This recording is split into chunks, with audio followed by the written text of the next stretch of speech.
우리 세상문사 스님들 먼저 인사부터 할까요? 반갑습니다. 이곳은 칠곡에 있는 호국평화기념관입니다. 6월 그 호국 보훈의 달을 맞이해서 한국전쟁 한 번 더 생각하고 나라를 생각하는 그런 뜻에서 이곳을 찾았는데 어떠세요? 둘러보니까?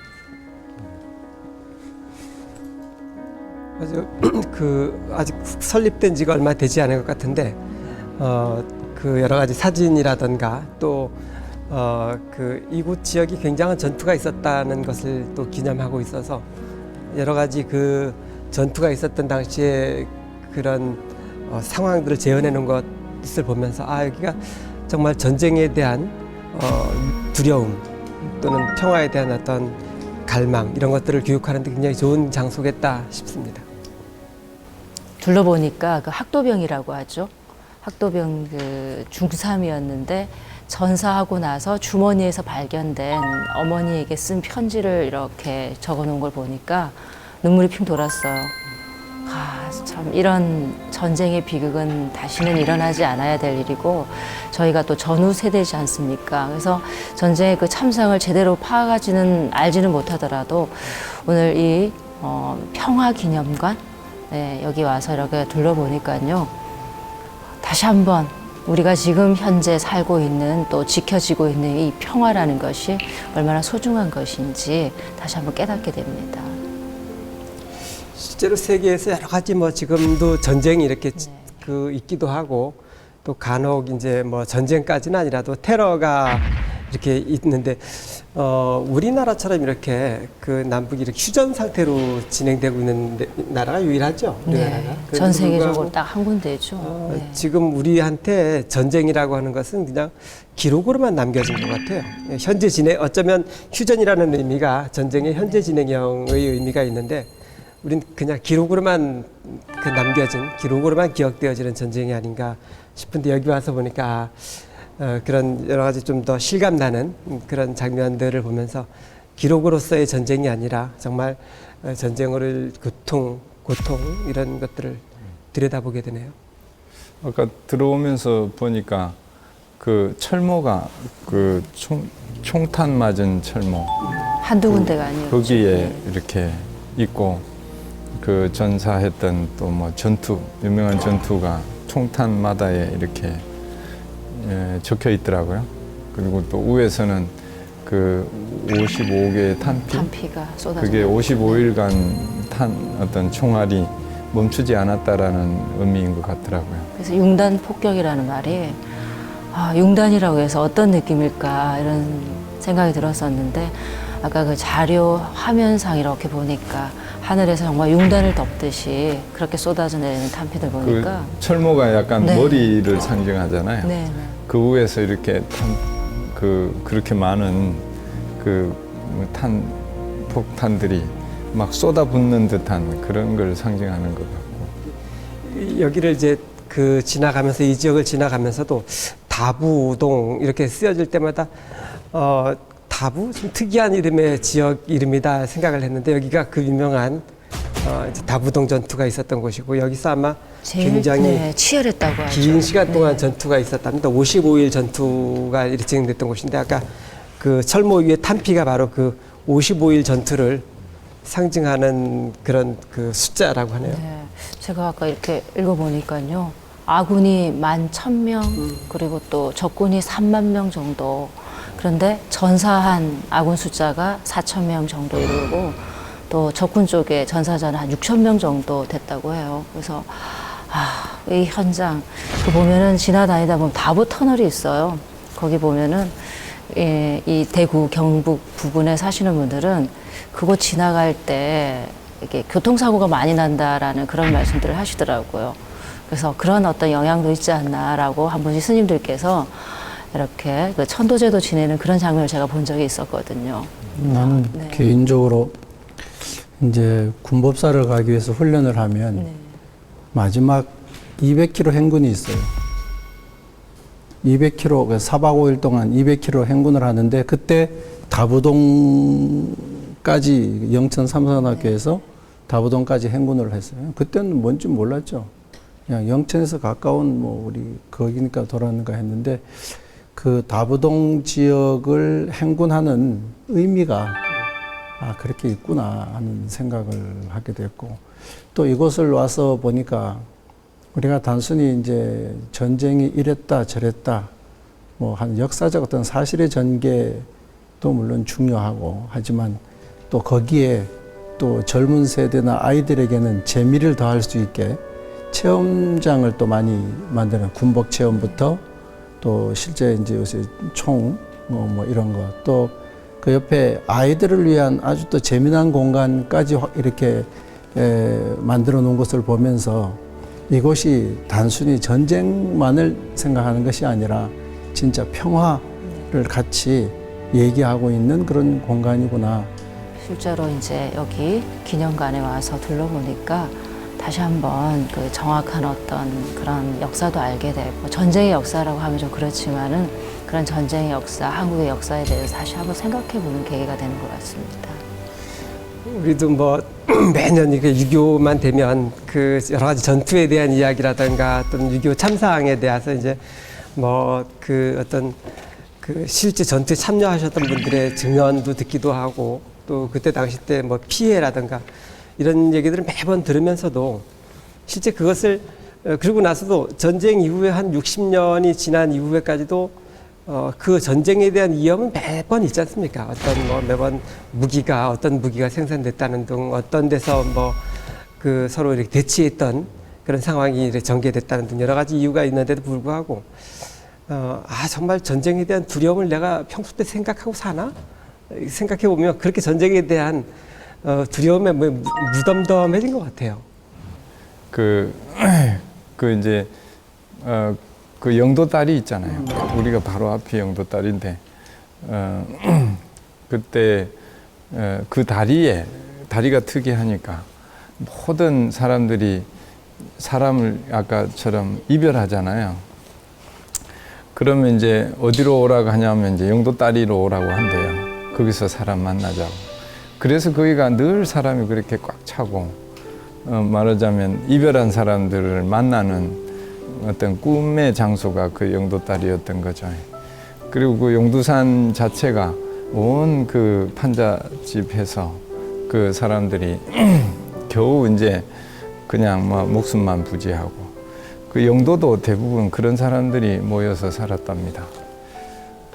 미탐 뒤쪽에 그 광복동 그쪽으로 임시정부가 내려와 있었거든요. 그러다 보니까 그쪽에 이제 모든 그 정치 뭐 이런 그 나라를 이끌어 갔던 사람들이 그쪽에 많이 이제 와 있었고, 그쪽 주변으로 해서 아마 그런 추억들이 아마 많이 있을 건데, 사실 우리 젊은 세대를 넘어서 지금 어린 아이들에게 있어서는 전쟁은 더 어쩌면 꿈 같은 얘기이죠. 그래서 사실 우리 이제 홍법사에서는 이 6월 호국 보훈의 달을 맞이해서 6월 6일이면 호국 영령을 위한 천도제를 지낸 것이 그렇죠. 이제 오랫동안 해오셨죠. 올해가 26회째를 하고 있어요. 그래서 오전에는 호국 영령 위령 천도제 하고, 오후에는 아이들 청소년들을 위해서 나라 사랑 그림 그리기 글짓기 서예 그런 대회를 하는데, 지금 하고 있는 입장에서도 보면 진짜 나라 사랑의 의미를 더 느끼기보다 거기에 걸린 상, 어떤 상을 받는 여기에 사실은 관심이 더 있지, 그 나라 사랑, 뭐 민족, 국가 여기에 대한 개념은 옛날에 비해서는 지금 전혀 어찌 보면 없다 할 정도로 아쉬운 그런 상황인 것 같아요. 저도 처음 왔지만 너무 소중한 공간인 것 같고, 또 젊은 사람들 또 청소년에게도 이런 곳은 꼭 방문을 해서 그 아무리 그 힘들고 이렇게 관계가 불편하더라도 우리 탐진철 진심이잖아요. 진심이 얼마나 위험한 그런 결과를 초래하는지 그거를 현장에서 이렇게 볼 수 있는 것 같거든요. 이 공간이 너무 소중하고 우리 그 시민들이 꼭 한번 방문했으면 좋겠다. 배우는 게 참 네, 많은 것 같아요. 그렇죠. 이런 말이 있더라고요. 세상에는 좋은 전쟁이라는 말은 없고 또 나쁜 평화란 말도 없다라는 그런 말을 이렇게 생각해 보면서요. 누군가를 해치려고 하는 이 전쟁이라는 비극 절대로 일어나서는 안 되고 이런 또 공간을 돌아보면서 평화에 대해서 다시 한번 생각해 보는 계기가 되는 거 참 좋은 시간인 것 같습니다. 우리 경전에서도 보면 부처님 당시 때도 그 전쟁에 대한 이야기가 있잖아요. 뭐 그때는 전쟁이라는 표현보다는 어쩌면 그 부족과 부족끼리의 싸움인데 이렇게 그 로히니 강변 사이에서 이렇게 그 농사짓던 분들이 서로 이렇게 물을 자기네 그 땅으로 대기 위해서 나라와 나라 그 가베라국하고 네. 꼴리아족하고 오슬라국하고 물 때문에 싸움을 일으키지 않습니까? 근데 부처님께서 이제 그 중재자로 나셔서 물이 더 중요한지 사람의 생명이 더 중요한지 이렇게 그들에게 이제 질문을 해서 정말 우리가 물 때문에 서로를 죽이거나 또 서로를 또 이렇게 생명을 없애는 그런 어리석음을 범하고 있구나라는 반성을 일으키겠다는 기록이 나오잖아요. 세상에 많은 전쟁들이 어쩌면 그 부처님께서 말씀하신 것처럼 그런 탐심 때문인 것 같아요. 탐심이 또 이루어지지 않으면 분노를 일으키고 그런 탐심과 분노가 또 다시 어리석음 때문에 이제 전쟁을 통해서 뭔가 해결하려고 하시면 이게 다 결국은 탐심 때문에 일어나는 현상이 아닐까 싶어요. 이 세상에 없어야 될 뭐 여러 가지가 많이 있지만 그 중에 어쩌면 전쟁이라고 하는 것이 없어야 할 가장 첫 번째가 아닐까.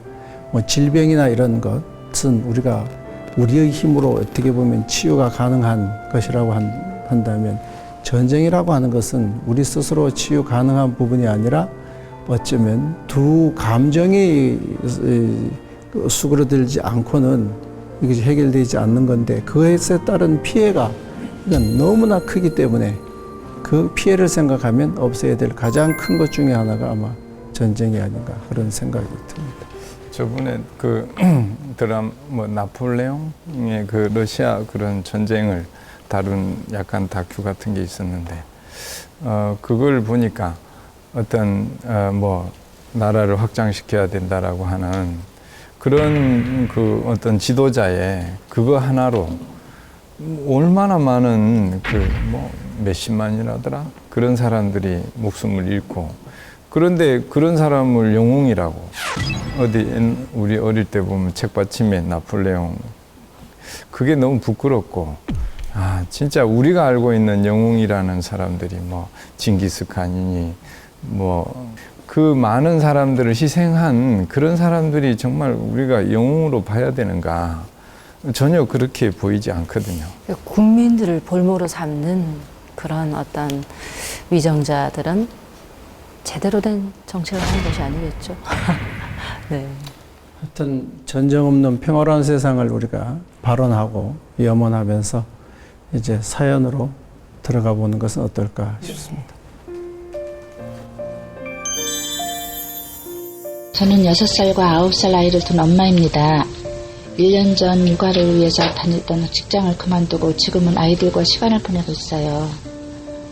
애들이 아주 어릴 때는 몰랐는데 자랄수록 점점 엄마의 손길이 많이 필요한 것 같아요. 특히 요즘은 엄마의 관심이 아이들의 유치원이나 학교 생활에 많은 영향을 미치기 때문에 엄마들 모임에서 나가서 정보도 얻고 친분도 쌓는 게 중요하더군요. 저도 뒤늦게 새로운 사람을 알아가며 모임에 참여하고 있는데 제가 오랫동안 직장 생활을 해서 그런지 엄마들의 모임에 잘 적응을 못하겠더라고요. 아이들 교육에 관해 경쟁하는 듯한 분위기에 찔리는 것도 싫고 그런 모임에 다녀오고 나면 우리 아이만 뒤처진 것 같아서 속상합니다. 제 소신대로 아이를 키우는 것이 옳다는 걸 알면서도 엄마들과 이야기를 나누고 나면 그게 마음처럼 안 돼요. 아이들을 잘 키우고 싶은데 직장까지 그만뒀는데 요즘은 오히려 제가 아이들을 괴롭히고 있다는 생각이 들어요. 소신대로 아이를 키우려면 어떻게 해야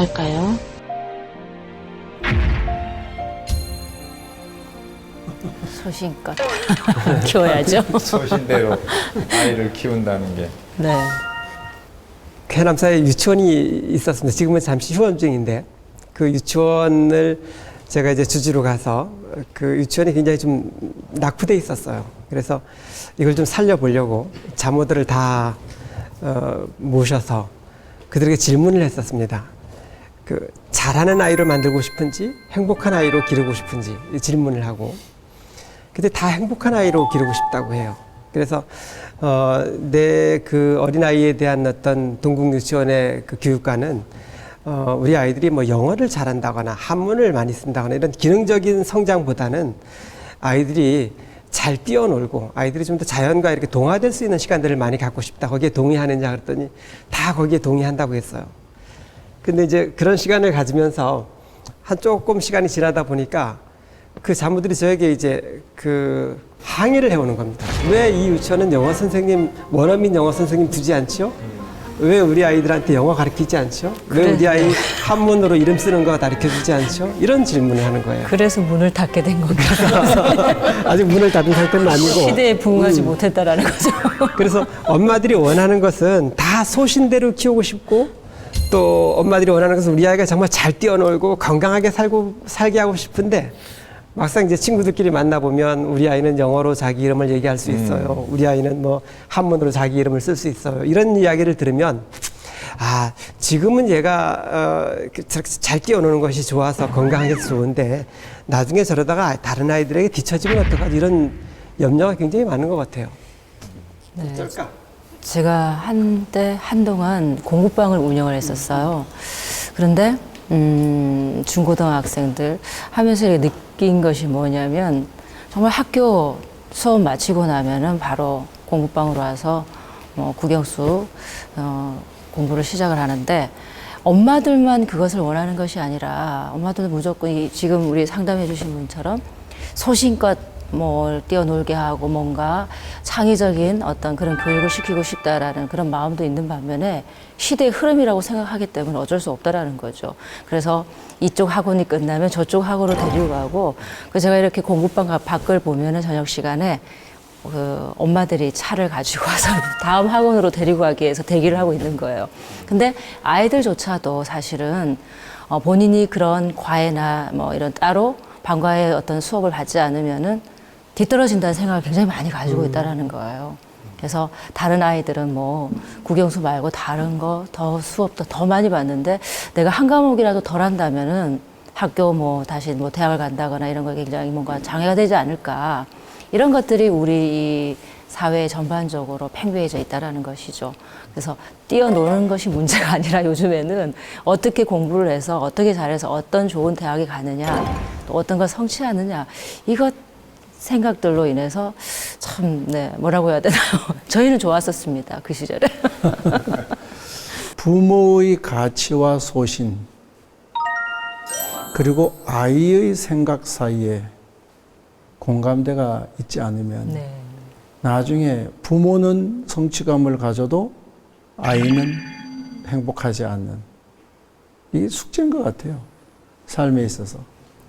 그 얼마 전에 작년인가 재작년쯤에 그 유엔 아동기구에서 우리나라 정부에 어떤 특별한 권고를 했던 것을 기억나는데 아주 부끄러운 권고예요. 네.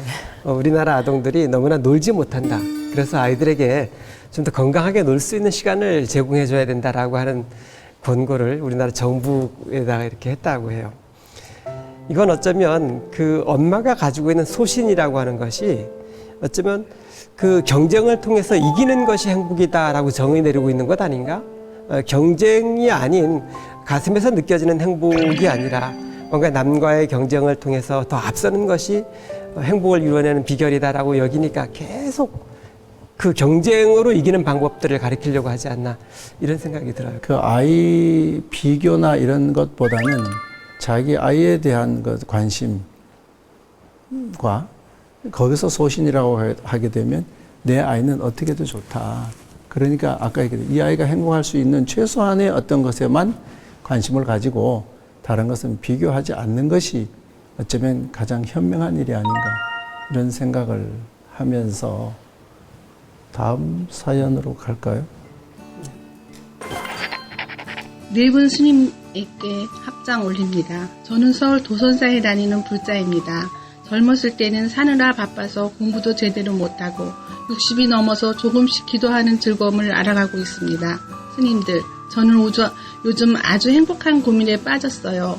올 2월에 제 생일을 시작으로 100일 기도를 했는데 5월 30일이면 회향을 합니다. 그동안 혼자 100일 기도의 원을 세우고 하루도 빠지지 않고 절에 나가서 다달하니 기도를 했는데 기도를 마치는 날에 뭔가 특별한 회향을 하고 싶습니다. 주변의 말을 들어보니 어떤 분들은 기도를 회향하면서 스님께 공양을 올리기도 하고 어려운 이웃들에게 보시를 한다는데 저는 개인적인 사정이 넉넉하지 못해서 물질적인 회향은 부담이 됩니다. 분명히 제가 할 수 있는 좋은 회향이 있을 것 같은데 딱 떠오르지 않습니다. 회향을 어떻게 하는 것이 좋은지 알려주시면 좋겠고 저에게도 맞는 좋은 회향 방법이 있다면 소개해 주세요. 5월 30일 날 회향일이니까 이미 회향은 마치셨겠네요. 네. 어떤 방법으로 회향을 하셨을지 사실은 궁금하네요. 다시 사연을 보여주셔야 되지 않을까 싶은데요. 네. 근데 참 기분 좋아지는 사연이에요. 저는 네. 아침에 여기 올 때 새벽이라서 이제 부산역까지 택시를 탔는데 그 3,500원인가 나오더라고요. 그래가지고 마침 4,000원이 있어가지고 그 잔돈을 500원을 받을까 하다가 아이고 새벽이고 첫 그거인 것 같기도 하고 그래서 잔돈을 안 받겠다고 그랬더니 너무 고마워하는 거예요. 아이 500원의 그런 그 위력이라는 게 참 이렇게 기쁨을 주는구나. 그러고는 내렸는데 어느 노숙자 한 분이 5시 반인데 벌써 일어나셔가지고 막 나를 환영하면서 쫓아오시는 거예요. 그래가지고 이제 배고프시다고 그래서 보니까 이제 1,000원짜리 다 썼잖아요. 보니까 5,000원짜리가 있는 거예요. 그래서 안 된다고 5,000원은. 그래 저만큼 가다가 좀 그래서 다시 오시라고 해가지고 5,000원 드리고 이제 제발 그 약주 드시지 마시고 맛있는 거 사 드시라고 그러니까 이제 좋아하시더라고. 그래서 우리가 이제 회양 이렇게 자기가 가진 거나 내가 역량 있는 걸 나눔이잖아요. 근데 가지고만 있을 때는 아무 그게 뭐 기쁨이 될 수 없지만 결국 그것이 기쁨이 되고 공덕이 되는 거는 나눌 때잖아요. 근데 우리는 너무 큰 것만 나누려고 내가 뭐 엄청나게 뭘 해가지고 그때 나누겠다고 이러는 거예요. 그래서 이제 그때 작은 내 그냥 역량 안에서도 얼마든지 그런 기쁨을 줄 수 있고 나눔의 기쁨, 나눔의 어떤 행복, 공덕을 지을 수 있더라. 그런 걸 아침에 오면서 느꼈습니다. 저희는 얼마 전에 법화경 독송 기도를 했어요. 하면서 또 기도비를 조금씩 내시지 않습니까? 그때 그 기도비를 가지고 어린이 환우들을 위해서 회향하면서 그 단체에 기부를 해보는 건 어떻겠느냐 이렇게 이제 제안을 드렸더니 다들 흔쾌히. 근데 평상시에 우리 이렇게 뭐 100일 기도나 다른 일반 기도를 붙였을 때는 참여율이 조금 적으셨어요.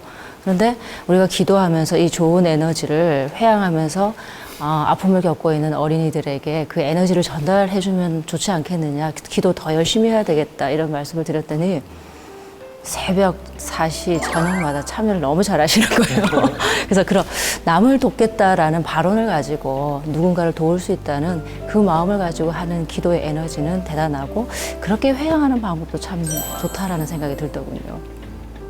이제 100일 기도를 이제 한 번 해서 회향을 했잖아요. 이제 일생에 100일 기도를 한 번 할 일이 아니라 이제 100일 기도를 했으니까 또다시 100일 기도, 또다시 100일 기도 이렇게 해서 계속 기도가 이어졌으면 첫째 좋겠다라는 생각을 해요.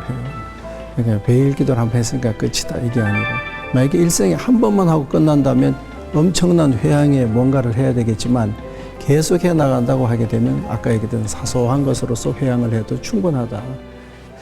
저는 가끔 이제 기도의 시간들을 마음의 근육 키우기라고 이렇게 표현하기도 해요.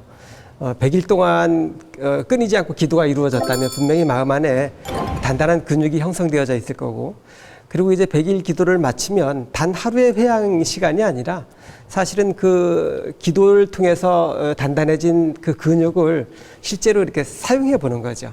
누군가에게 그 용서해야 될 사람에게 용서를 한 번 더 이렇게 시도해 보고, 또 어떤 감사를 표현해야 될 사람들을 떠올린다면 평소 때 그 습관되지 않으면 감사가 일어나지 않거든요. 마음에 근육이 없으면 감사를 하면 좋다라는 생각이지만 실제 그 감사가 행해지지 않아요. 그래서 100일 동안의 기도를 하고 꼭 물질적인 것 말고라도 주변에 누군가를 좀 더 이렇게 헤아려 볼 수 있는 그 기도의 공덕이 조금 넓게 확장되어지는 그런 시간을 갖는 게 좋겠다 싶고, 물론 그 물질적인 회양도 굉장히 좋습니다.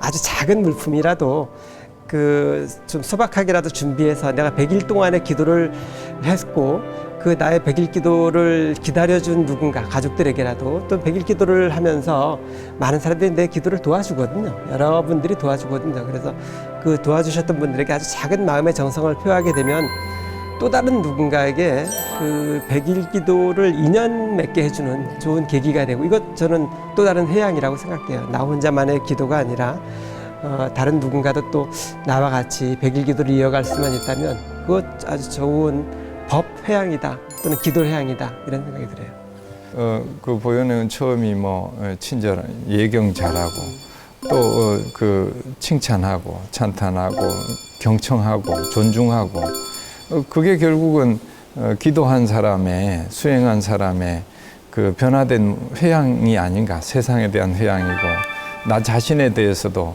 그렇게 격려하고 칭찬하고, 그러니까 세상과 나를 이제 공격하고 비난하는 거 이런 거 이제 쉬고 오히려 그걸 거꾸로 부처님 대하듯이 그런 게 이제 100일 기도한 그런 힘을 회양하는 것이 아닌가. 그래 보현행원 얘기를 자주 합니다. 이제 그 100일 기도를 통해서 업그레이드된 자신의 삶, 그 삶을 통해서 더 많은 사람들에게 불자의 모습을 보여준다면 그것이 곧 아름다운 회양이 아닐까 이렇게 생각하면서 행복한 고민을 보내주신 그분께 우리는 오히려 감사드리고 이 오늘 세상반사를 마무리하는 것이 어떨까 생각합니다. 행복하십시오. 감사합니다. 축하합니다. 스님, 이거 불교TV ARS 번호 알아요? 잘 모르는데요. 잘 모르면 안 돼. 이거 빨리 이거 불러봐요. 이거 네. 불러봐. 060 800 800 7000 000 BTN 방송포교 후원 방송포교 후원. 이래가지고 예. 매일 매일 매일 안 도시더라고. 알았어요. 한 통에 5천 원인 건 알죠? 네, 알겠습니다. 네, 알겠어요. 매일매일 누르겠습니다. 매일매일 누르세요.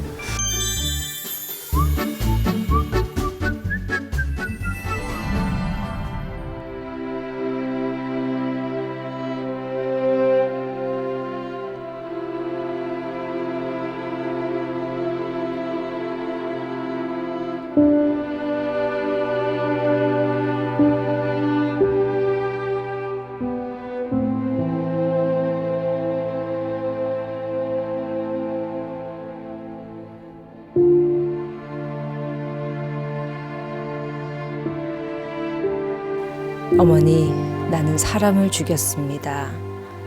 돌담 하나를 사이에 두고 10여 명은 될 것입니다. 수류탄이라는 무서운 폭발 무기를 던져 일순간에 죽이고 말았습니다. 적은 다리가 떨어져 나갔고 팔이 떨어져 나갔습니다. 너무나 가혹한 죽음이었습니다. 어머니, 전쟁은 왜 해야 할까요? 저는 무서운 생각이 듭니다. 지금 내 옆에서는 수많은 학우들이 죽음을 기다리는 듯 적이 덤벼들 것을 기다리며 뜨거운 햇빛 아래 엎드려 있습니다. 어제는 내복을 빨아 입었습니다. 청결한 내복을 갈아입으면서 저는 왜 수위를 생각해냈는지 모르겠습니다. 어쩌면 제가 오늘 죽을지도 모릅니다. 하지만 저는 살아가겠습니다. 꼭 살아서 가겠습니다. 어머니 상추쌈이 먹고 싶습니다. 찬 옹달샘에서 이가 시리도록 차가운 냉수를 한없이 들이키고 싶습니다. 어머니 안녕. 안녕은 아닙니다. 다시 쓸 때니까요. 그럼 네.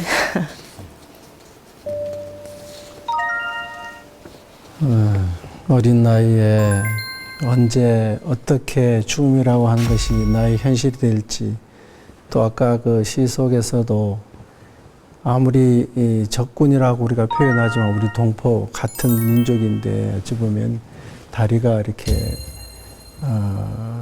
떨어져 나간다고 하는 건 우리 그냥 삶 속에서는 상상을 할 수 없는 광경인데, 어린 나이에 그걸 보고 또 나도 그렇게 될 수 있다는 생각을 할 때 느끼는 그 감정, 참 충분히 그 느낌이 느껴져 오네요.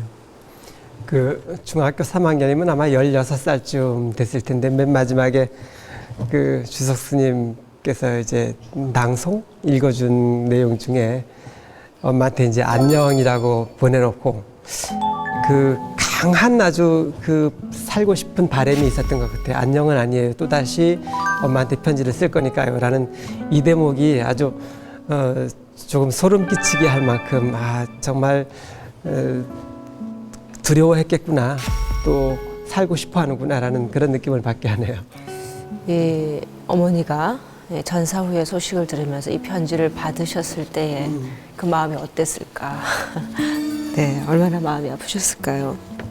어쩌면 전쟁이 60년 전에 일어났던 일이지만 지금까지도 계속 우리들에게 그 전쟁의 트라우마는 우리나라 사람들, 우리 한국 사람들의 심성 속에 이렇게 살아있는 것 같아요. 그래서 지금 그때의 그 기록을 읽으면서도 마음 숙연해지기도 하고 눈시울이 붉어지기도 하고 그런 거 아닌가 싶어요.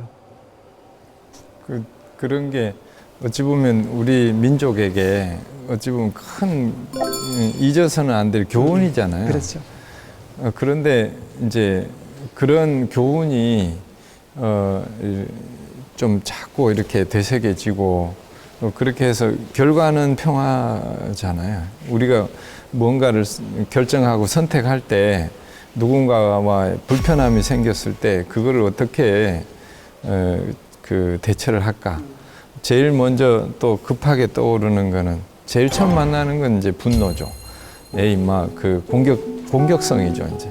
그렇지만 그걸 이제 우리가 자꾸 되새기고, 이것이 끝이 아니구나.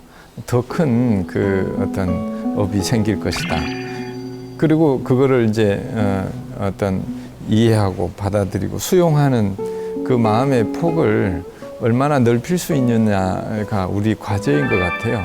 앞으로는 우리 삶 속에서도 미운 사람이 있더라도 공격하고 없애려고 하는 것보다는 나 자신이 그걸 수용하고 포용하고 인내하고, 그런 것이 찬탄받고 이렇게 훌륭하다고 칭찬받고, 누구 죽인 것이 칭찬받는 것이 아니라 그런 분위기가 되면 좀 평화로 승화가 되지 않을까, 가치가 있지 않을까, 그 아이의 죽음이. 그런 생각을 해요. 지금 중학교 2학년, 3학년이라고 하지만 사실은 이제 그분이죠. 우리 입장에서 보면. 만약에 살아 계시다고 하면 80대? 아마 어쩌면 살아 계셨다면 지금 이 시대를 같이 살고 계실 분들이에요. 그렇기 때문에 어쩌면 지금 연세 드신 전쟁 세대에 대한 참전했던 그분들의 세대에 대해서 우리가 사실은 그 고마움과 감사한 마음을 충분히 가져야 되고, 또 하나는 이제 우리나라의 학도병도 학도병이지만 사실은 어디로 가는지도 모르고 참전을 했던 외국의 참전 용사들도 굉장히 많습니다.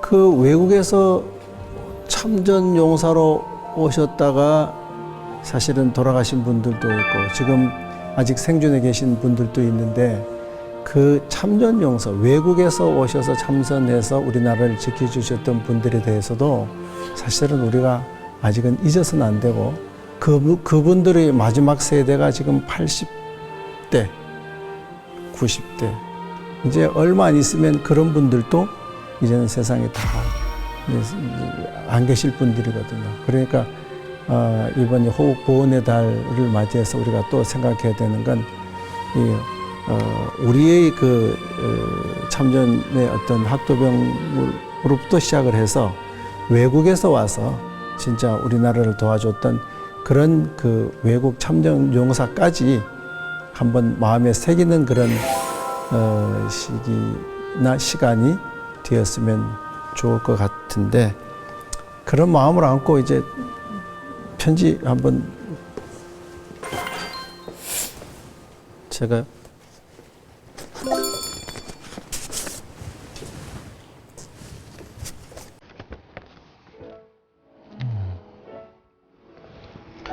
스님들께 인사 올립니다. 저는 경북 안동에서 태어나 22살 꽃다운 나이에 충북 제천으로 시집을 왔습니다. 슬하에 아들 둘, 딸 하나를 두었고 아들 둘은 장가를 가고 딸만 남았습니다. 세월이 화살 같다 하더니 희고 곱던 얼굴은 사라지고 돌아보니 어느새 저도 60을 훌쩍 넘은 노인이 되었습니다. 시집 온 날부터 시할머니, 시아버지, 시어머니, 시동생 둘에 아이 셋, 대식구를 뒷바라지하며 손에 물 마를 날 없이 살았고 시어머니가 화가 나면 손찌검을 해서 울기도 많이 울었는데 그 세월이 어디로 갔는지 모르겠습니다. 시할머니, 시아버지, 남편까지 차례로 돌아가시고 노안으로 거동도 못하시는 시어머니에게 일일이 밥을 떠 먹여 삽니다. 그런데 스님, 요즘은 시어머니에게 복수하고 싶은 마음이 자꾸 들어요. 큰 아이를 가졌을 때 욕하며 때리던 생각이 떠올라서 밥을 드리기도 싫고 불러도 가보고 싶지 않아요. 이러면 안 되지 하지만 모진 마음이 듭니다. 얼른 참회 기도를 해도 소용이 없어요. 늙어서까지 나를 못살게 구는 어머니가 밉습니다.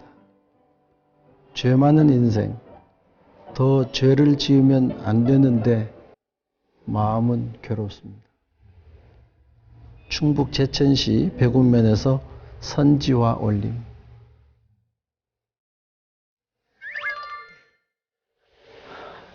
시집살이를 호되게 하고 계시는 거예요. 그죠? 연세 드셔도.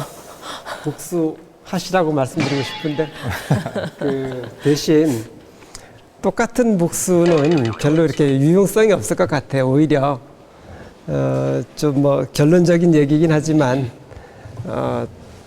더 차라리 잘해드리는 것으로 복수. 어머니는 나에게 그런 고통을 주셨지만 나는 반대로 어머니와 다릅니다라는 방법으로 복수를 하는 방법도 한 가지 그 복수의 방법일 수도 있겠다 싶어요. 전쟁 얘기만 시어머니와의 네. 전쟁. 갑자기 분위기가 네. 형제가 있었다고 해요.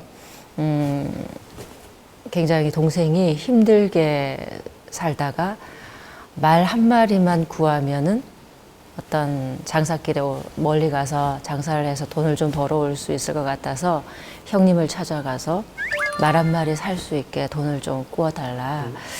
형님이 거절을 해버린 거예요. 굉장히 이제 고생을 하다가 고생 끝에 정말 부자가 된 거예요, 동생이. 이제 금이 환영했겠죠. 했는데 반대로 이제 형이 정말 공경한 처지에 놓여버린 거예요. 형이 다시 찾아왔어, 동생을. 도와달라고. 이 동생은 어떻게 했을까요? 고민했겠는데. 고민했을까요? 아, 반대로 형님이 원하는 무엇이든지 다 공급을 해주고 함께 살아갈 수 있는 방법을 만들어줬다고 해요. 그래서 그 끝에 이런 말이 있더라고요. 진정한 복수는 이런 것이다라고. 스님 말씀과 같은 맥락이겠죠. 어쩌면 우리는 삼자잖아요.